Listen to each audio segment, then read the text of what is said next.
Good morning student. तो आज हम जो है चर्चा करेंगे यहाँ पर क्लासिफिकेशन ऑफ माइकोप्लाज्मा। ठीक है, तो आज हम चर्चा कर रहे हैं क्लासिफिकेशन ऑफ माइकोप्लाज्मा। ठीक है, बिल्कुल सिंपल सा है, 5-7 मिनट का वीडियो रहेगा। बिल्कुल ध्यान देना है, दो तीन शब्द हैं, दो तीन चीज़ें हैं, उनको ध्यान देना है। एक क्वेश्चन अगर इससे आता है तो हमें फ़ायदा मिल जाएगा। तो सबसे पहले एक साइंटिस्ट हुआ था नोवाक। ठीक है ना, कौन कौन हुआ था? नोवाक, ध्यान रखिएगा, नोवाक। ठीक है, इस नोवाक साइंटिस्ट ने सबसे पहले 1929 के अंदर, कब? 1929 में जो माइकोप्लाज्मा है, इस माइकोप्लाज्मा को बैक्टीरिया की क्लास जो साइजोमाइसिटीज होता है उसके अंदर रखने की कोशिश की, और उसके एक ऑर्डर के अंदर जिसे कहा जाता है माइकोप्लाज्मेटेल्स, उसके अंदर इसको रखा था। तो नोवाक ने सबसे पहले 1929 में 1929 में जो बैक्टीरिया है, उस बैक्टीरिया के अंदर, क्योंकि बैक्टीरिया से बहुत ज़्यादा कुछ ये खास मिलता जुलता रहता है, तो बैक्टीरिया का एक क्लास है साइजोमाइसिटीज। कौन सा क्लास है?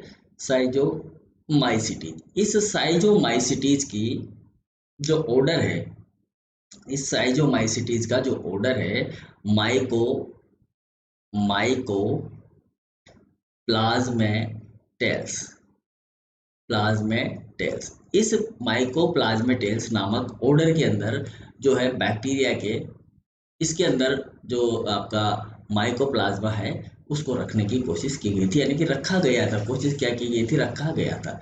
लेकिन इसके बाद में जो सोसाइटी है, इंटरनेशनल कमिटी, जैसा कि हमने वायरस की क्लासिफिकेशन में भी देखा था, यहाँ पर बैक्टीरिया का जो क्लासिफिकेशन करने वाली जो कमिटी है, इसे कहा जाता है इंटरनेशनल इंटरनेशनल कमिटी। ध्यान रखना है ये बात, international committee for for nomenclature nomenclature of bacteria bacteria.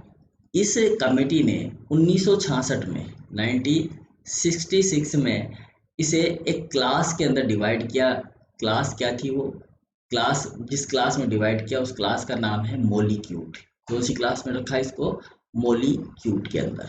मोलिक्यूट का मतलब क्या होता है? मोली का मतलब होता है बहुत लचीले, और क्यूट का मतलब रंजक। ठीक है, तो यहाँ पर इसका जो ग्रीक वर्ड है, इसको देख लेते हैं हम। मोलिस को कहा जाता है मोलिस, और मोलिस का मतलब होता है लचीला। मोलिस का मतलब क्या होता है? लचीला। मोलिस का मतलब होता है लचीला। और क्यूट जो है मोलिक्यूट के अंदर रखा था, क्लास मोलिक्यूट बनाई थी।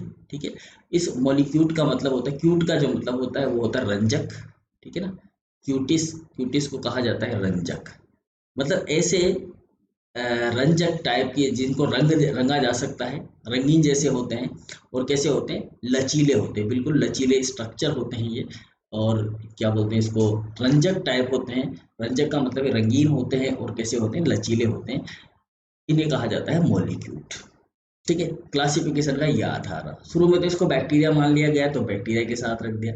फिर इसी तरह से बैक्टीरिया की जो कमिटी है नोमेनक्लेचर की, उसने इसको मोलिक्यूट, अलग से एक क्लास बना दी, मोलिक्यूट उसमें रख दिया, क्योंकि इनके ऊपर सेल वॉल नहीं थी, तो बैक्टीरिया से सिमिलरिटी तो हो नहीं सकती थी इनकी ज़्यादा कुछ। ठीक है, तो फिर सेल वॉल के आधार पर, भाई सेल वॉल बैक्टीरिया के ऊपर है तो बैक्टीरिया के साथ ही इसको रख देते हैं, दूसरी क्लास बना देते हैं मोलिक्यूट। साइजोमाइसिटीज की जगह, साइजोमाइसिटीज जो क्लास है उसकी जगह पर नई क्लास बना दी, कौन सी? मॉलिक्यूट, और उसके अंदर रख दिया। लेकिन उसके भी बाद में एक और साइंटिस्ट आया, बहुत ही अच्छा साइंटिस्ट, उसने ठीक ठाक सा इसका जो है क्लासिफिकेशन कर दिया, जिसका नाम था एडवर्ड एंड फ्रेंड्स। ठीक है, तो मैं आगे उसका क्लासिफिकेशन लिख रहा हूँ, ध्यान से देखिएगा उसने क्या क्या बातें कही है हमसे। तो जो क्लासिफिकेशन है वो है एडवर्ड का। ठीक है ना, एडवर्ड एंड फ्रेंड्स का जो क्लासिफिकेशन है वो मैं यहाँ पर लिख रहा हूँ, ध्यान से समझने की कोशिश करिएगा। इसमें से हमारा एक क्वेश्चन बनता है, Edward and friends and friend, नाम है फ्रेंड। ठीक है, फ्रेंड नाम है, पीछे डी के पीछे टी भी लगा हुआ है, ध्यान रखना नाम के पीछे। 1970 में, 1970 में, 4 साल बाद की बात है ये। एडवर्ड एंड फ्रेंडिट ने क्या किया? इसको क्लास वही रखी, मॉलिक्यूट। क्लास तो इसकी क्या रखी? मॉलिक्यूट ही रखी। क्लास तो कैसी रखी इसने, मोलिक्यूट, मोलिक्यूट, ठीक है, मोलिक्यूट रखी। लेकिन इसको एक और ऑर्डर के अंदर डिवाइड कर दिया। जो ऑर्डर था इसका, ऑर्डर, वो ऑर्डर था माइकोप्लाज्मेटेस। क्या ऑर्डर रखा इसका, माइकोप्लाज्मेटेस, माइकोप्लाज्मेटेस, ये ऑर्डर इसका रख दिया माइकोप्लाज्मेटेस, ठीक है। माइकोप्लाज्मेटेस ऑर्डर के अंदर इसको रख दिया। इसके बाद में इस माइकोप्लाज्मेटेल्स को 3 फैमिली के अंदर डिवाइड किया गया। 3 इसकी जो है फैमिली बनाई गई। 3 फैमिली कौन कौन सी बनाई गई देखिएगा। फर्स्ट फैमिली इसकी बनाई गई माइकोप्लाज्मेटेसी, ये फैमिली है, ठीक है ना, ये क्या है, फैमिली है। 3 फैमिली यहाँ पर बनाऊंगा मैं। पहली फैमिली कौन सी बनाई, माइकोप्लाज्मेटेसी, प्लाज्मेटेसी, ठीक है, माइकोप्लाज्मेटेसी, ये फैमिली बनाई गई। इसमें जो जीनस होता है, इसका जो जीनस है, इसका जो जीनस है वो है माइकोप्लाज्मा, जिसे हम कहते हैं माइकोप्लाज्मा। इसका जीनस क्या है, माइकोप्लाज्मा, मतलब जिसके आधार पर हम इसको पढ़ रहे हैं वही माइकोप्लाज्मा इसके अंदर आता है, माइकोप्लाज्मेटेसी के अंदर, ठीक है। इसके थोड़े से कैरेक्टर्स की हम बात करें तो इसके जो कैरेक्टर है इसमें ये कैसा होता है, परजीवी होता है। कैसा होता है, परजीवी, यानी कि पैरासाइट प्रकार का जीव होता है। और परजीवी किसके ऊपर होता है, प्लांट और एनिमल दोनों के ऊपर होता है, प्लांट और एनिमल दोनों के ऊपर यह परजीवी होता है, ठीक है जी। इसमें वृद्धि के लिए स्टीरोल की आवश्यकता होती है। ग्रोथ के लिए क्या चाहिए होता है, स्टीरोल, स्टीरोल आवश्यक होता है, ये ध्यान रखना है इसके अंदर। अगर स्टीरोल अवेलेबल नहीं होगा तो ये वृद्धि भी नहीं करेगा और मर जाएगा, ठीक है, समझ में आया बात।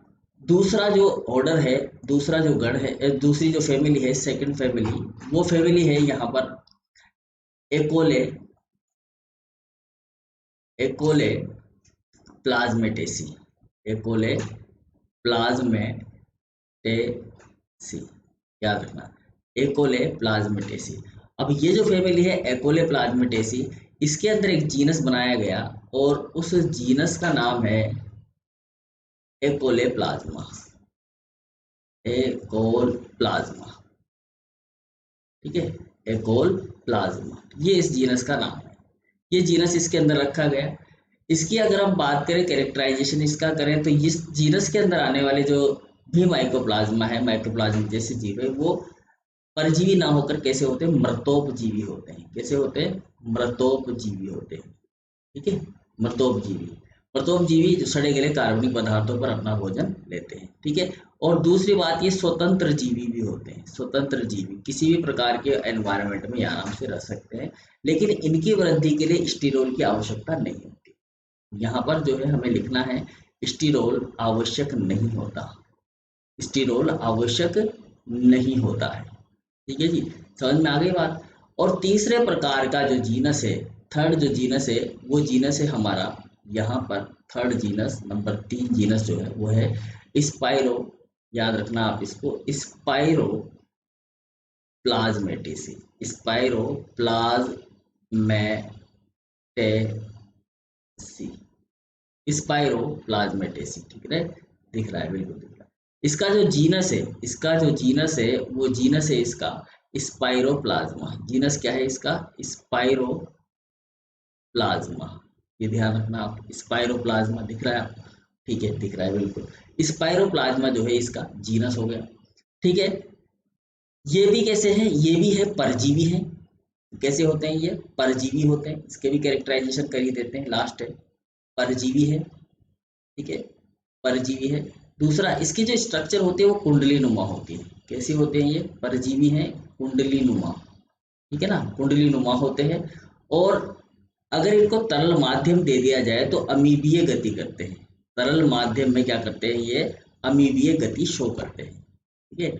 तरल माध्यम में, तरल माध्यम में अमीबीय गति शो करते हैं, तरल माध्यम में अमीबीय गति दर्शाते हैं, अमीबीय गति दर्शाते हैं। तो ये हो गया जी एडवर्ड और फ्रेंडिट का क्लासिफिकेशन, जिसमें उसने क्लास लिखी मॉलिक्यूल, जो कि सोसाइटी ने जो इंटरनेशनल सोसाइटी है बैक्टीरिया के नोमेनक्लेचर की, उसने भी यही बात हमसे कही, मॉलिक्यूल के अंदर इसको रखा उसने भी, ठीक है। और दूसरी खास बात इसकी क्या हो गई, दूसरी खास बात यह हुई कि जो ऑर्डर है इसने इसको माइकोप्लाज्मेटेसी के अंदर रख दिया। किसके अंदर रख दिया? माइकोप्लाज्मेटेसी, ठीक है। और इसी को 3 फैमिली के अंदर डिवाइड कर दिया, और 3 फैमिली में डिवाइड करने का सबसे बड़ा कारण क्या रहा इसका, इसके पोषण का जो तरीका होता है पूरा, ठीक है ना।